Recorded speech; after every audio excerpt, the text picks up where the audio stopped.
मुझे Madhuban history hall का वो दृश्य याद है। ब्रह्मा बाबा भी बैठे हैं, गुलजार दादी ने भोग लगाना है।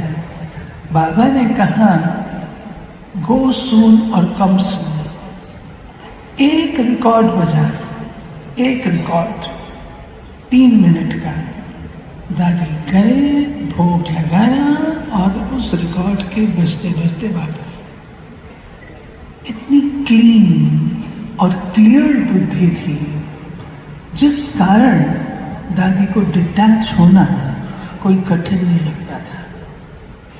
दादी ने बतलाया कि एक बार बाबा पत्र लिख रहे थे और गुलजार दादी भी वहाँ पर ही बैठे थे।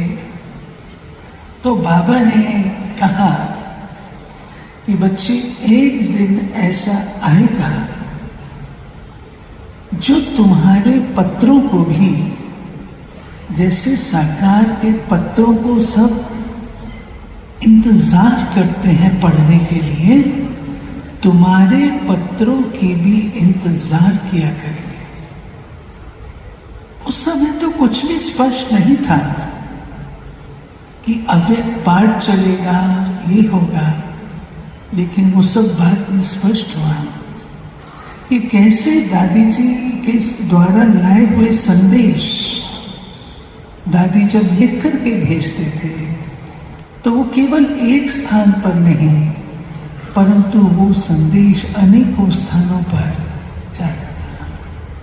ये वरदान बाबा का दिया हुआ जो दादी जी ने उपयोग में लाया।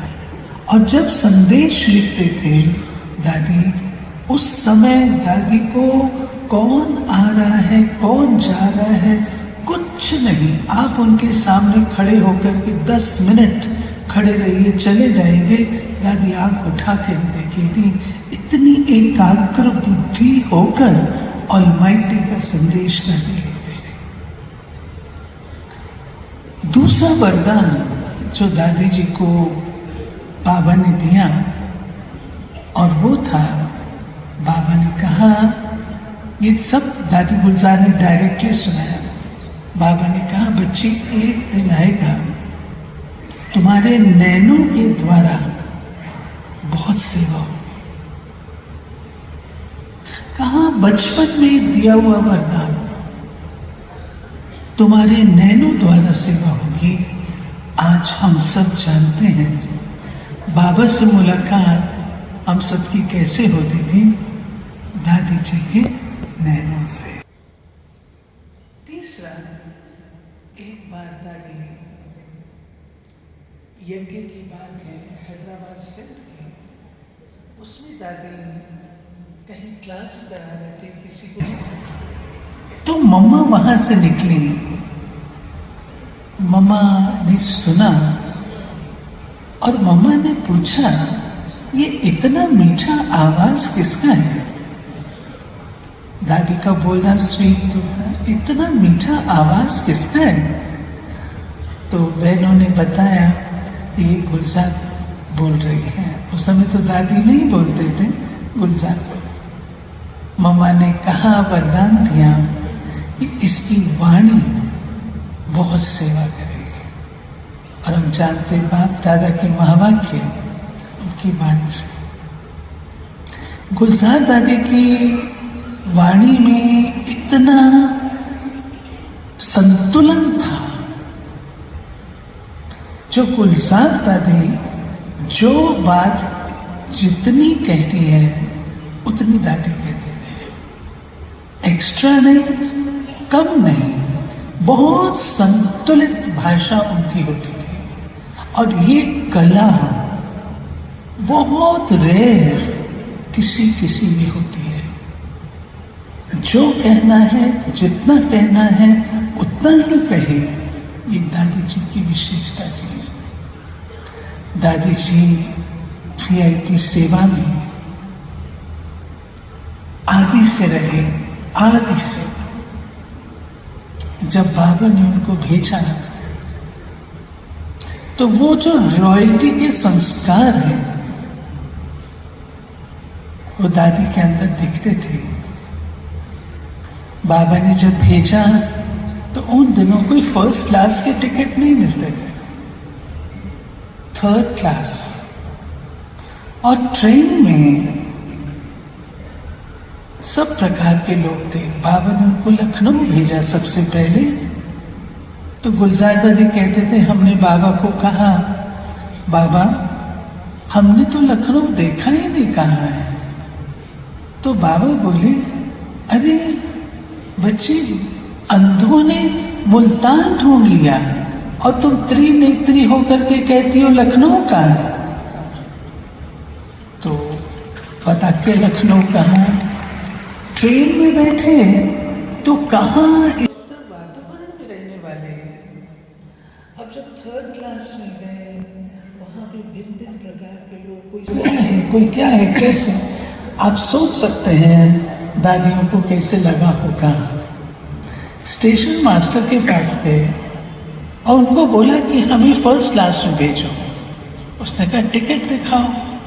टिकट दिखाई तो मुस्कुरा दिया स्टेशन मास्टर। बोला ये तो टिकट तो आपकी थर्ड क्लास की है। तो हमें नहीं पता, हमें तो फर्स्ट क्लास में जाना है। उनकी उस दिव्यता, उस पवित्रता और उस भोलेपन ने स्टेशन मास्टर को मोह लिया और उसने अपने पैसे से टिकट खरीद करके फर्स्ट क्लास में। और ऐसे जब लखनऊ पहुंचे तो पूछते सबसे अच्छा एरिया कौन सा है, वहाँ पर सेंटर खुलना चाहिए, जो सबसे अच्छा एरिया है वो भी बताया गया। एमएलए क्वार्टर, वो एमएलए क्वार्टर लेने की भी पूरी हिस्ट्री है, समय शॉर्ट है। लेकिन दादी जी ने पूरा जैसे रॉयल्टी से, डिविनिटी से, प्योरिटी से अपने सारे का, और एमएलए क्वार्टर में सेंटर खोला। उनसे चीफ मिनिस्टर को बोला, चीफ मिनिस्टर को कहा कि हमको वहीं पर खोलना है। चीफ मिनिस्टर कहे तो एमएलएस के होते हैं, ठीक है लेकिन हमको यहीं पर खोलना है। एमएलए हॉस्टल में सेंटर खोला। उसके बाद तो फिर और स्थानों पर आए। तो इस प्रकार से दादी जी का जो रॉयल्टी थी, प्योरिटी थी, दादी जी लवफुल और लॉफुल दोनों थी। ऐसा नहीं है केवल लवफुल थी, नहीं, जहाँ मर्यादा की बात है वहाँ दादी सख्त भी थे। मैं छोटी सी एक बात बता देती हूँ एक मर्यादा की, कि वो कितनी लॉफुल थी और कितनी मर्यादा सिखाती थी। एक बार पार्टी मधुबन आ रही थी और उसमें कई लोग थे। रास्ते में ट्रेन के लिए कोई समोसे बना के लेके आया। तो वो जब बांट रहे थे तो दो दो समोसे दिए जा रहे थे।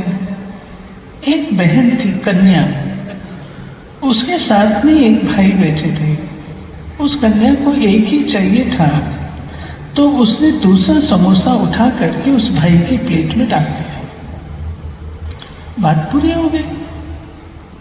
जब पार्टी मधुबन से लौटी तो किसी ने दादी को ये बता दिया कि दादी उस कन्या ने ऐसा किया था।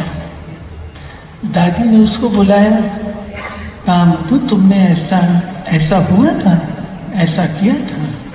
हाँ दादी ऐसा तो किया था, मैंने एक ही चाहिए था, दूसरा तो नहीं चाहिए था, इसलिए मैंने उसकी प्लेट में डाल दिया।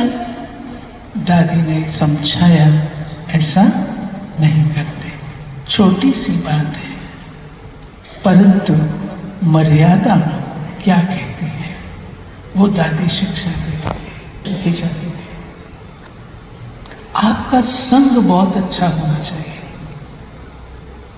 अगर संग ठीक नहीं है तो दादी कि वो संग नहीं करो, बुद्धि खराब होगी। और दादी ने स्वयं का अपना संग बहुत अच्छा रखा। बहनों को याद होगा, दादी हमारे टीचर के रूप से हम बहनों को बैठ करके जहाँ क्लासेस कराने होते थे भट्टी करानी होती थी, पहले हमारा संगठन करती और एक एक को बताती थी आपको क्या बोलना है, आपको क्या, ताकि एक बार मैं ORC से मधुबन आ रही थी,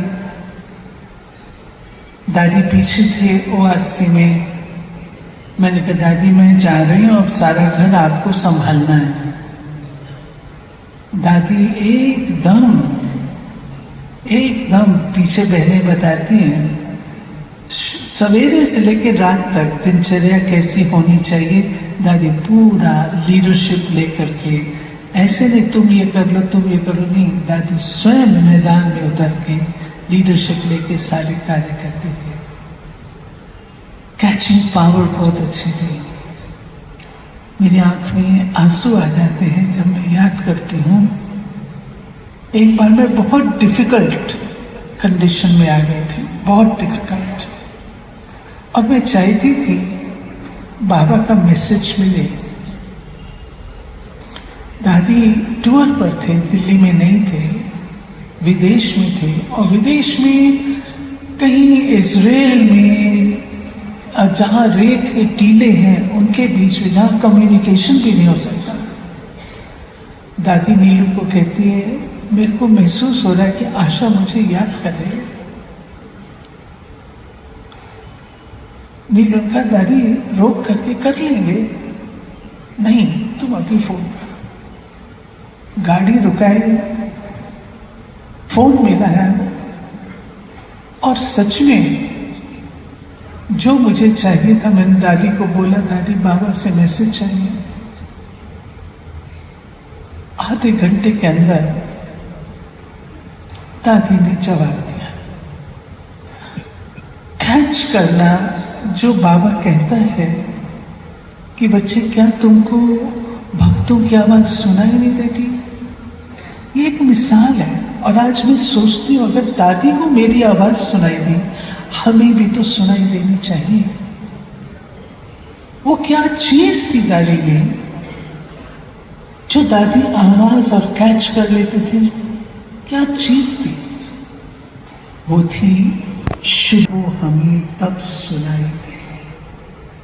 इन शब्दों के साथ दादी जी को जितनी बार वंदन करूं उतना कम है। ओम शांति। दादी जी की क्या निर्माणता थी। मालिक स्वयं, लेकिन दूसरे को उत्साह देने के लिए, आगे बढ़ाने के लिए उसको सम्मान दे देना। ये भी मेरा परम सौभाग्य है कि दादी जी ने मुझे अपने साथ अपने कमरे में लगभग 16-17 वर्ष रखा, दादी और मैं। उसमें दादी जी को ऑब्जर्व करने का मुझे बहुत मौका मिलता था। इतनी एम्पैथेटिक और इतनी साक्षी दृष्टा, बहुत सारी बातें, एक एक शब्द जो मैंने बोला है इसके ऊपर कई कहानियां हैं। लेकिन दादी गुलजार वो हस्ती थी जिसकी महिमा जी भरकर के भाई बहन करते थे, लेकिन दादी ने कभी भी महिमा स्वीकार नहीं की। जब कोई बात होती थी तो दादी तुरंत कहते थे।